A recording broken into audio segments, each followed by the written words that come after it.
जी की साप्ताहिक कथा संस्करण में आप सभी भक्तजनों का हार्दिक स्वागत है।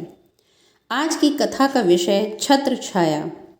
श्री आर.पी. वैश्य जनरल मैनेजर उत्तर प्रदेश परिवहन बाबा के बड़े भक्त थे। उन्होंने 1967 में जब आपकी बदली दिल्ली को हुई तो आप बाबा के दर्शन करने कैंची आए। आपने उन्हें बताया कि दिल्ली में कार्यभार संभालने के पूर्व वे कश्मीर भ्रमण के लिए जाना चाहते थे। विदा करते समय बाबा ने आपको आश्रम का एक छाता दिया और कहा, इसे रख ले, वहाँ बहुत पानी बरसता है। आपको उस छाते को लेने में बड़ा संकोच हुआ। आपने निवेदन किया, मेरे घर में अपना छाता है, यहाँ आश्रम में कई लोग आया करते हैं और उन्हें काम आएगा वो छाता। बाबा ने आपकी बात नहीं मानी और पुनः उसे रख लेने को कहा। आप जब तक कश्मीर में रहे उनका दिया छाता लिए वे इधर उधर घूमते रहे और दिल्ली वापस आने पर आप उसे लौटाने के लिए अभिप्राय से बाबा के दर्शन करने पुनः कैंची गए। आपको देखते ही महाराज जी बोल उठे, छाता लौटाने आया है। बाबा के शब्दों की यथार्थता से आप अवाक रह गए। बाबा फिर बोले, रख ले, इसे तेरी छत्र छाया होगी। आपकी समझ में कुछ बात आई नहीं, पर आप उस छातों के लिए ही दिल्ली वापस लौट आए। दिल्ली से कुछ समय बाद आपकी पुनः बदली उत्तर प्रदेश रोडवेज लखनऊ में हो गई। लखनऊ आने के पूर्व आपने अपना फालतू सामान अपने दिल्ली के मकान में बंद कर दिया और वहीं इस छाते को भी रख आए। यहाँ आकर आपका स्वास्थ्य दिन प्रतिदिन गिरता चला गया। हृदय रोग के साथ जिगर तिल्ली भी बढ़ गई। बलरामपुर अस्पताल में जांच कराने पर वह 13 सेंटीमीटर बढ़ गई थी। हृदय रोग के कारण तिल्ली का ऑपरेशन भी संभव नहीं था।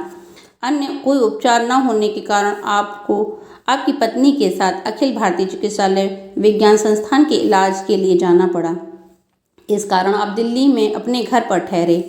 इसके 5 वर्ष पूर्व ही बाबा अपनी नर नीला समाप्त कर चुके थे।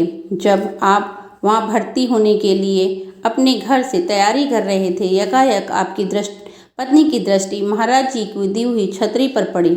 वह उसी घर में बंद थी। इससे आपकी पत्नी के मन में विचार आया कि महाराज की दी हुई छतरी के पास न होने से आपके द्वारा होने वाली छत्र छाया अर्थात सुरक्षा से उनके पतिदेव वंचित रह गए।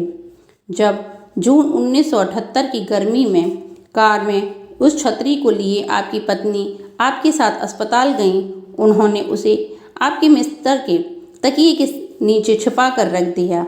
यहाँ आपकी बीमारी की नए सिरे से जांच हुई और जिगर की तिल्ली 13 सेंटीमीटर बढ़ी पाई गई।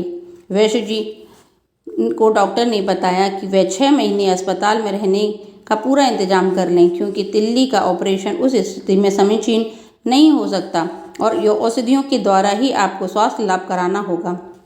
आपको यह भी बताया गया कि औषधियों में एक विशेष प्रकार की गोली आपको महीने में एक बार ही दी जाएगी, जिसकी प्रतिक्रिया में से 30 दिन में आपकी तिल्ली 2.5 सेंटीमीटर ही घट पाएगी। पहले दिन यह गोली आपको पहली बार दी गई। दूसरे दिन प्रातःकाल आपने अपने को पूरी तरह स्वस्थ पाया। आपको ऐसा मालूम हुआ कि तिल्ली जैसे बढ़ी ही ना हो। आपने अपना अनुभव डॉक्टर को बताते हुए तिल्ली का फिर से माप कराने का निवेदन किया। उसने आपका उत्साह बढ़ाया और कहा, यह कार्य 6 महीने बाद होगा, रोज रोज नहीं।